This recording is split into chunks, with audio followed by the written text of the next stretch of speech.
To better your best and your world, you need to dig deep and grow.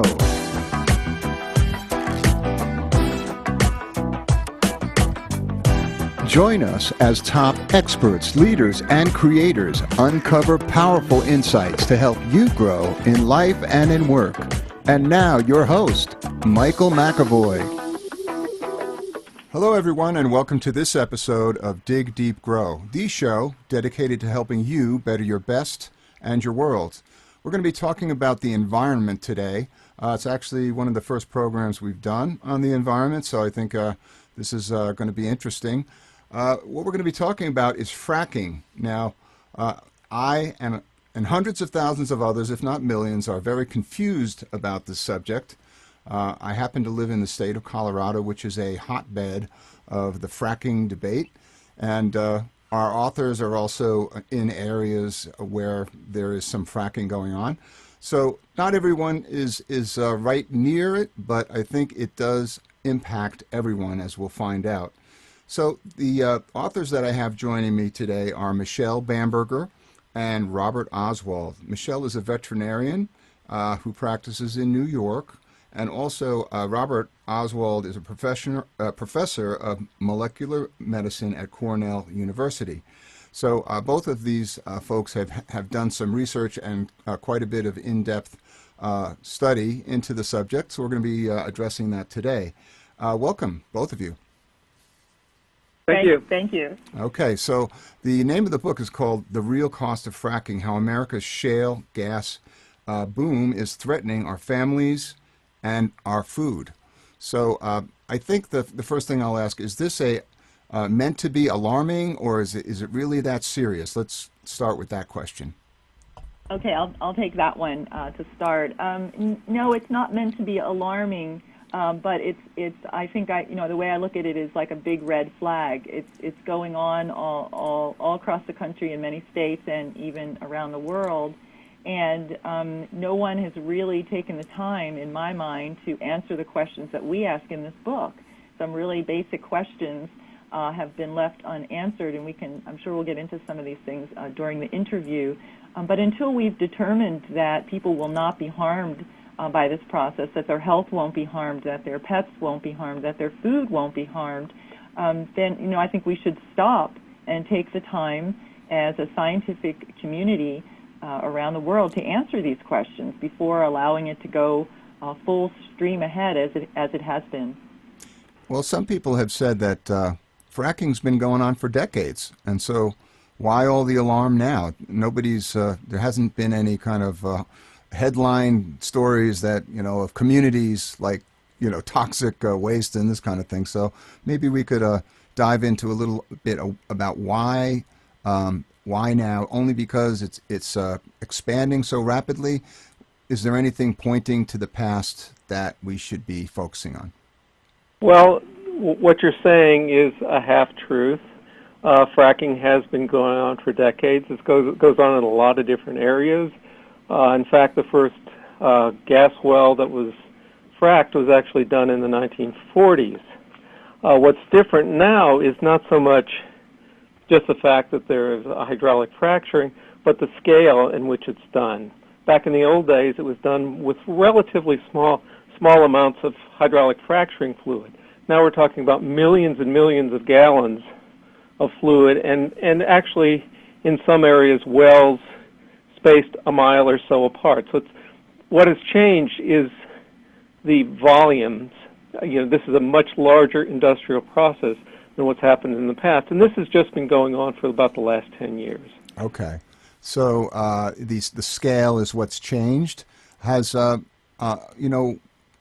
here in Colorado, we see a lot of commercials on TV supporting fracturing, and it's basically, in my view, it's the industry trying to shore up an image and make sure that the public opinion is following perhaps what they want to see. So I don't see much in the debate except for grassroots people around the community, signing petitions, things like that. So is there anything that they're hiding, that they're trying to make put under the cover, so to speak. What would you say about that? Well, you see a lot of industry advertisements because they have so much money. It's it's sort of a David and Goliath thing. They have almost unlimited resources. We're talking about corporations that are probably more wealthy than any corporations in the history of the world. So they can get their message out there. So we hear a lot from them. We hear comparatively little from the other side because there just isn't the funding to be on the radio and television 24 hours a day in your face. But are they hiding anything? Well, the problem is how we look at problems. When we point out health effects, they'll come up with some reason to say they're not caused by hydraulic fracturing or other aspects of the industrialized process. They'll always come up with a reason why it's not their fault. I think we've documented a number of cases where it's very clear that it is their fault, and we're just trying to get the message out. Okay. Can you give a little perspective, each of you, about how you came together to write the book and what the perspective each of you have brought to the book? Right. So I think I was the first one to start getting really involved in this. Both of us were concerned when we first learned about what is called compulsory integration or forced pooling up here in New York, because we are surrounded by people who have leased their mineral rights and in some cases their surface rights as well. So the law here is that if you are in a unit, a drilling unit that up in New York here it's 1 square mile, and so if you're in that unit and 60% of that is leased, then you will your mineral rights will be taken from you, will be drilled under, and you're given a few options on royalties, but basically that is the law. So that caught our attention in 2009, and we started learning more about this whole process. And as I started learning more about it, because I'm a veterinarian, I became very interested in cases we were hearing about herds being exposed either to hydraulic fracturing fluid or wastewater and succumbing in some cases very quickly. In one case in Louisiana in April of 2009, half the herd died within an hour. And that was after being exposed to what we're told is hydraulic fracturing fluid that is no problem at all. It's just household ingredients and the chemicals that are used there. Most of it's water. Why would a 1,000-pound animal die within an hour after being exposed to that? The answer is that there are some very toxic ingredients in there, and Robert is the chemist of the two of us here. He can explain that a 1% solution may not sound like much to the general public, but if it's a pretty toxic substance that's 1%, it can be very, very toxic and can kill. So that caught my attention, and a number of other cases did too. I started documenting, and we realized that most of the people, our friends and other people we spoke with, had no idea that this was going on and had no understanding of it. And we thought, okay, how can we best get this information out to the public? We thought of doing the scientific article, so we had a peer-reviewed article appear in January of 2012, but we quickly realized that a lot of people would never read a scientific article. They just would never do it, no matter how easy it was to read, and we felt ours was pretty easy. So that's when we realized we really had to get going on a book, find a publisher who was interested in doing this, and really get this out there, because we feel the hope is that this will reach many more people than that scientific article. Yeah, I think that to me that sounds pretty reasonable. What do you think about the various areas of the country? How much of the country is affected physically, or where there's actual drilling going on, and should anyone who's not in a drilling state be concerned? Well, I don't know the exact number. It's something on the order of 30 to 34 states that have, the resource that can be drilled. They're not all being actively drilled at this point, but there are quite a few, places like Texas, Oklahoma, Colorado, Wyoming, North Dakota, Pennsylvania, West Virginia, a number of others. and those people are directly affected. We are affected in many other ways, even if you're not in a place where there is active drilling going on. In New York, we have a lot of the wastewater coming to our landfills here and being disposed of in our landfills. They're buying a lot of water from our waterways to use in hydraulic fracturing, particularly in Pennsylvania. But then there are bigger unknowns about, what's happening relative to animals who are exposed. Are beef cattle making it into our food supply? And the question really is that the question we have, is that a problem? We don't know. We'd like to find that out. We'd like to talk about that. Michelle mentioned about cattle dying when exposed to it. So when you say we don't know, is it because there has to be more research, or as a chemist, how would you weigh in on the makeup of the fluid that goes into fracking? Okay, well, let me say first that the case that Michelle alluded to, those animals were not part of our food supply. They were fortunately, buried or otherwise disposed of, and they were not sent to slaughter. Okay. You can't send a dead animal to slaughter. That's illegal. But what we have to we're concerned with a number of things. It's not just the hydraulic fracturing fluid. We know that there are toxic chemicals in that, and it can be a danger. But there are also other things. The hydraulic fracturing fluid is injected below ground, typically around a mile below ground, and then it comes back up to the surface. But it comes back up to the surface with a lot of other things, a lot of heavy metals, radioactive material, etc. That said, that can then that wastewater, which is millions of gallons, can then sometimes leak into our waterways. It has leaked into pastures, and animals have consumed it. Those are issues. The other issues are air pollution. We know quite a bit less about that. There's air pollution around hydraulic fracturing sites, but that's not the end of the story. There are also compressor stations, processing plants that are putting out quite a bit of pollution. We know some of the things that are in that benzene, toluene, etc. We need to know more about what's actually going into our air around those plants. Mm-hmm. You've given some idea about where it takes place, a mile below ground. Can you put that in perspective to where the water table is, and whether drinking water is directly affected in some way? Okay, well that's sort of an interesting question, because that's what industry always alludes to and points out the safety of the process. Our drinking water is much shallower than that, so there is a layer of rock between where the fracturing takes place in many cases and the aquifer. But then we run into a few problems there. One is the well casing. You have to drill down through the aquifer to get to a mile below. So something does go through the aquifer, and the question is, does that stay intact or does that leak?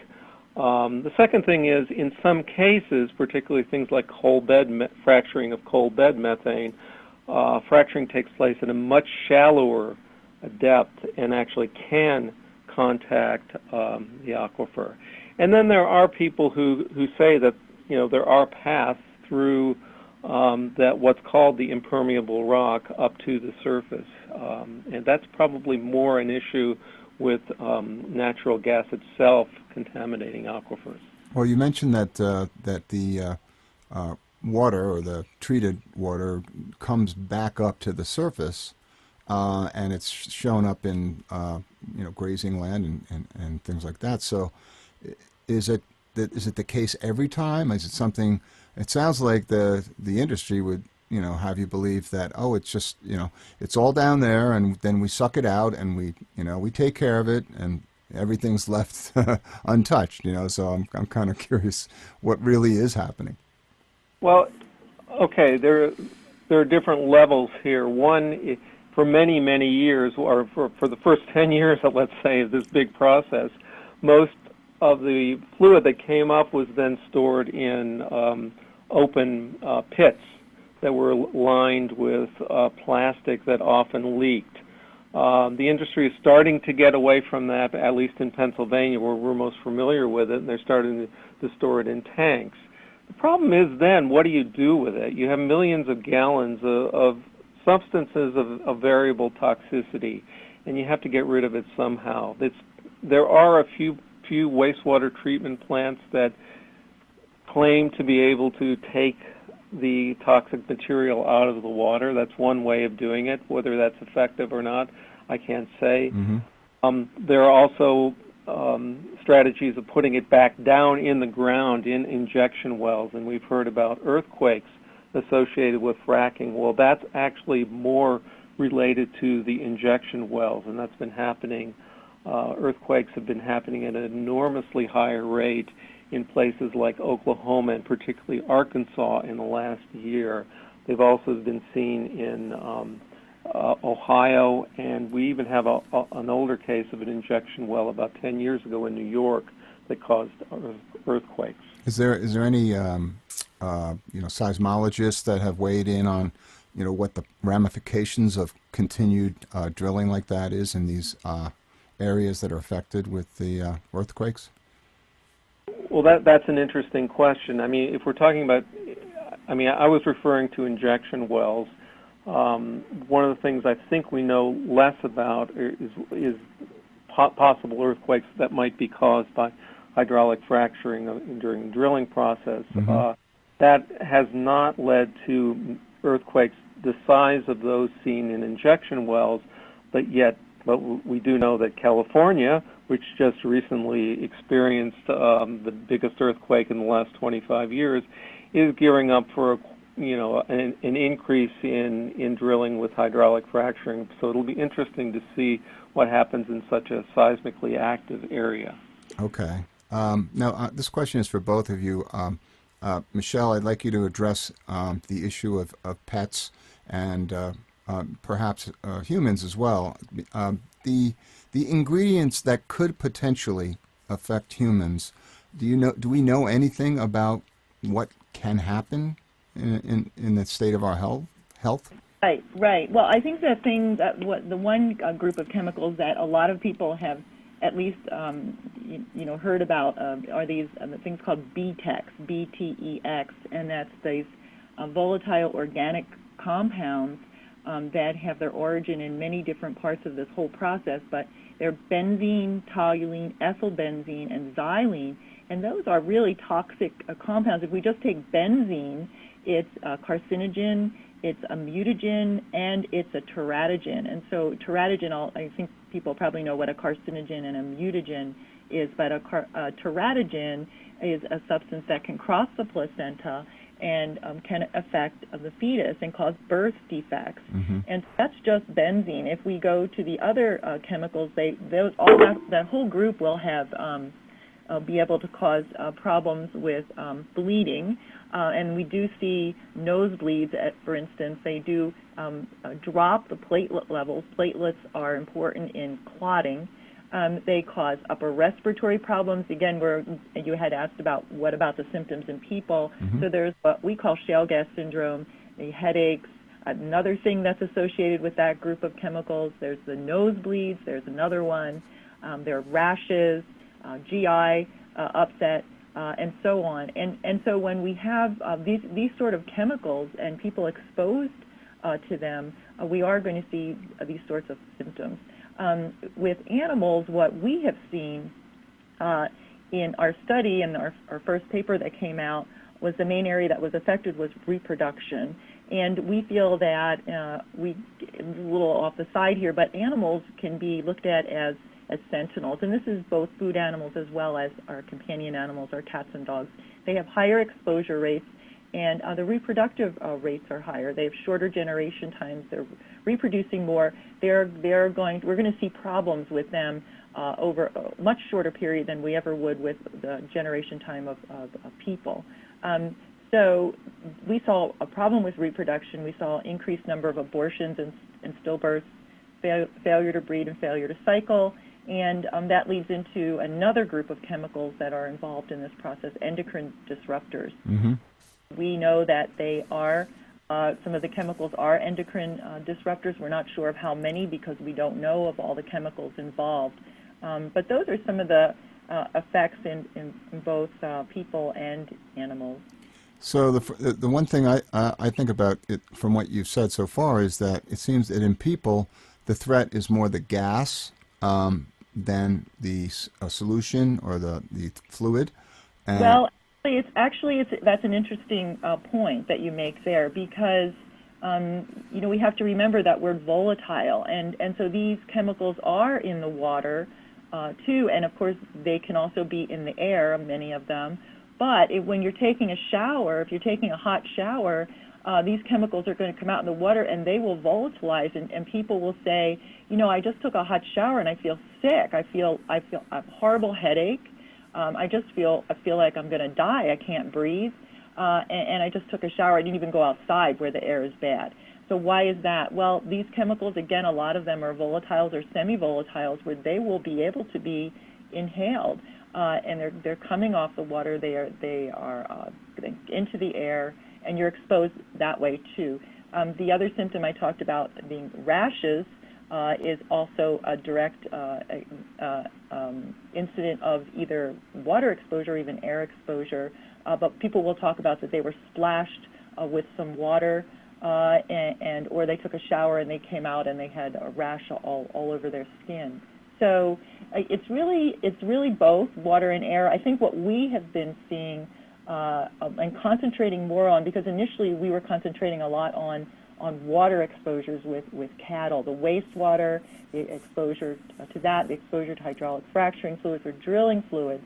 But what we quickly came to realize in our study, and we did actually a second study, which is under peer review right now. We did a follow-up a little over 2 years.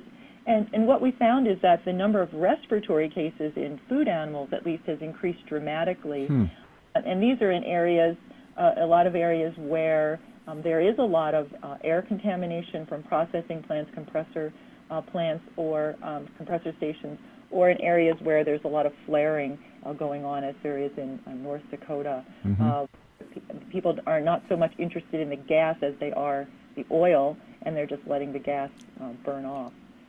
So there's a whole suite of symptoms that people could potentially be exposed to, all depending on what they are near. If they've got a well pad close to them that's active, they'll have one set of symptoms. If they've got a pipeline next to them or a processing plant or a compressor station, then they'll likely have other exposures.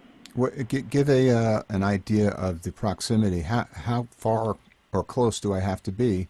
Right. So for our first study, we had 24 cases, and those were all within 2 miles of some sort of infrastructure, either pipelines, compressor stations, wastewater ponds, drilling pads. That's certainly not to say that somebody who's 5 miles out or 10 miles out couldn't suffer. All depending, I think, on a lot of factors. The wind direction, for instance, the elevation, if you're high or low. All of those are crucial especially for air. So, but with our study, with the cases that we had, it was within 2 miles. Okay. So, if I'm trying to think rationally about this issue, I would be thinking, okay, this has been a decade of expansion in this area. Why isn't there anything very clear cut to say every state has to take readings of the water supply on a regular basis to show parts per million of various contaminants, etc.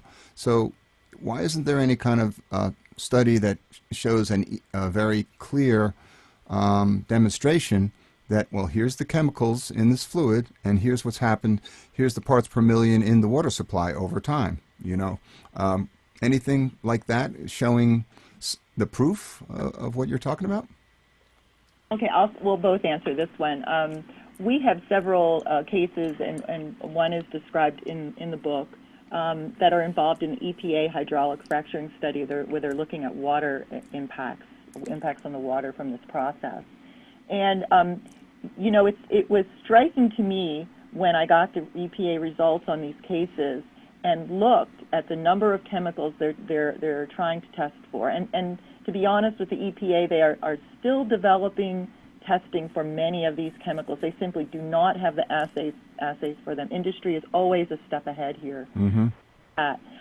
However, in order for you to go into court or for you to raise a question on a chemical, it has to have what's called a maximum contaminant level. Now, that's for water.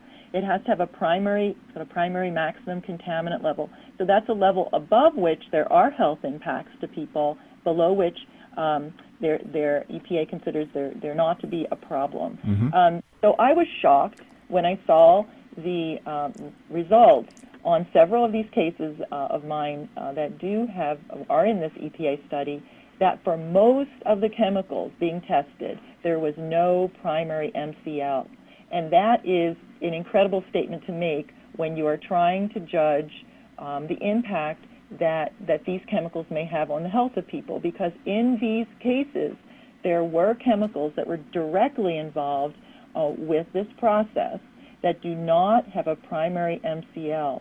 So what does that mean? That means that it doesn't matter if it's in that water, and it doesn't even matter to what level. If there's no judgment on when a health effect may or may not occur to a person that's been standardized with that primary MCL, then the person who's being affected or impacted cannot do anything.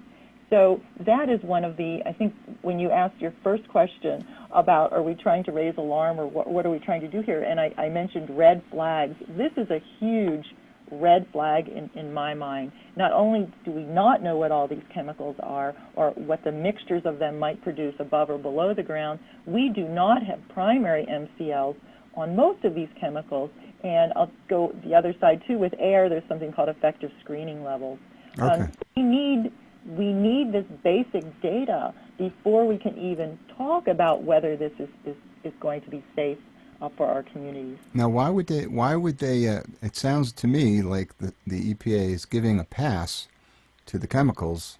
When you say there's no primary MCL, is that they don't know enough about it and they're saying, well, but keep going until we find something, or I'm trying to understand if they have a reason behind the judgment they've made. Well, you have to realize that in almost every area, chemical is considered safe until it's proven not to be. So, any part of our life, anything you buy in the store, if the chemical hasn't been tested, a chemical that makes up some product hasn't been tested, it's assumed to be safe unless it's shown not to be. So there are so many chemicals that we're talking about, and the work hasn't totally been done on this. And there really hasn't been, there still needs to be a lot of work done on better testing methods.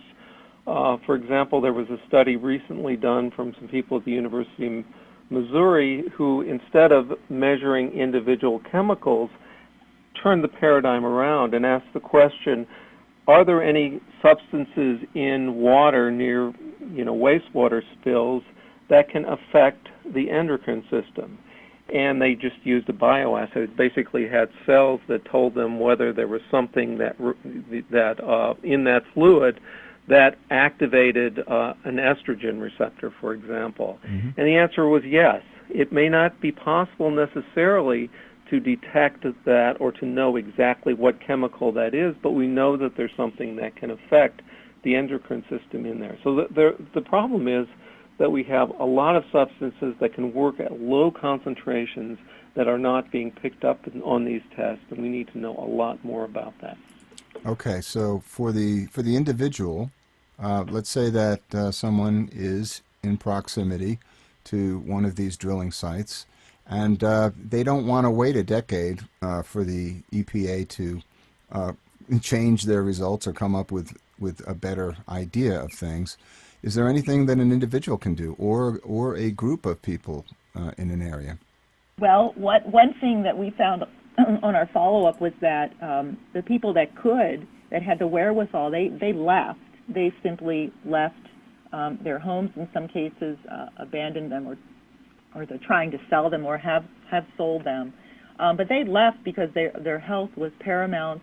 and they could afford to leave. In all of those cases in our study, their health has improved dramatically, and I have to put a little aside here in that it hasn't gone back completely to normal. In many of these cases, they feel their immune systems are not back to where they should have been, and this is nearly a year after moving. The second thing is one of the biggest impacts to these people is stress. And that was brought out in a study that was done last year. University of Pittsburgh interviewed a lot of people, and they found that stress was overall the biggest factor. And what we have found in our study is that several of these families, the ones that have moved, are better, but now they're suffering from post-traumatic stress disorder. So that makes a lot of sense to us in light of the study that was done earlier and seeing what these people are going through. So the people that are still there, suppose you can't move, what do you do? Well, people are banding together and trying to get labs in or groups in, research groups in to do some testing. They are also, when they can afford it, putting air filters in their homes. They're staying in their homes and putting air filters in their homes. They're trying to get the drilling company, along with the regulatory agency, to approve it to give them water buffaloes so that they can take showers and they can do their laundry, and all of that with water that is not contaminated, or the water quality is what it was before. And they're also trying to get the drilling companies to pay for bottled water. Oftentimes they are unable to do that for many reasons. But again, that goes back to one of the first questions you asked about testing. What we just talked about was, if you can't prove that contaminant level in there is due to drilling, and that goes back to doing pre-drilling testing. Mm-hmm. Secondly, is there even a level that's been a standard with a primary MCL? Does that even exist? Without those things, they can't prove anything. And it gets really difficult for them to do anything. Yeah, it sounds like it's a very difficult problem for the individuals. Of course, industry, they're going to do what they're going to do, and from my perspective, it seems like it's unlikely that there's going to be legislation that's going to stop the process anytime soon. So it's really an awareness that you're raising here, and people have to make choices based on the information they're given. Yeah, that's true. You're absolutely right. It's very unlikely that it will be stopped, but I think we need to really look into it more carefully, because even in states where there's no way that it's going to stop, certainly I'm sure there are ways of doing things more safely and protecting people better than has been in the past. Right. Now, that brings me to the last question I'd like to ask both of you. You probably have some idea of how different states are handling the issue. It seems, at least from the way that the industry here in Colorado presents it, is that it's a leading state. They're the trailblazer as far as safety and this kind of thing. So I don't know if that's the truth or not, but I just ask you if you have followed a little bit of what's been going on in various states, and if you have a comment on that. Yeah, that's absolutely true what you say about Colorado. It's also true about every other state. Every state in the union that has hydraulic fracturing has the best regulation in the country. I'm joking. I kind of thought so. But we actually hear that. We've heard that everywhere. We've heard that in England. We've heard it everywhere. The fact of the matter is that none of the states have ideal regulations. Some of them are better than others. Certainly Pennsylvania is not the best. Colorado has some problems. That all the states need to do better. Would there be a one that kind of lies at the bottom as far as, they've kind of cozied up to industry and really are, blocking attempts to try to do greater safety measures? I think that would have to be West Virginia. They seem to have a lot of difficulty protecting the environment. That's not to say that there are in fact some really wonderful people there that are working hard to improve the not only the regulatory environment but the natural environment there. It's a wonderful, beautiful state, but it has been mined and drilled for so many years, and it's unlikely that the regulatory system there will improve anytime soon. Okay. Michelle, do you have anything to add? No, I think that, well, one state that stands out in my mind is Arkansas. We have a case there, and it's a case where the people have tried to work with within their political system, and I have been sent documentation on what's gone on and what's been said, and I've been shocked about how some of the politicians have responded and how they do seem to be right up there with industry, and this is what they want. So I can only hope that even in that state that this small group of people, concerned citizens banding together trying for change, will eventually do something, and I think that's the message of hope that we want to send out there to people who may be listening to this and who may be in one of these states, is to get together with other like-minded citizens, make sure that everyone's getting the facts, and try to work with your politicians. But I'd work on the local, state, and national level, work on all of those levels, because you need to reach out as much and as far as possible if we're going to make change. Right. Yeah. So, I mean, I have to appreciate your effort here, because it is, as Robert said, a David and Goliath situation.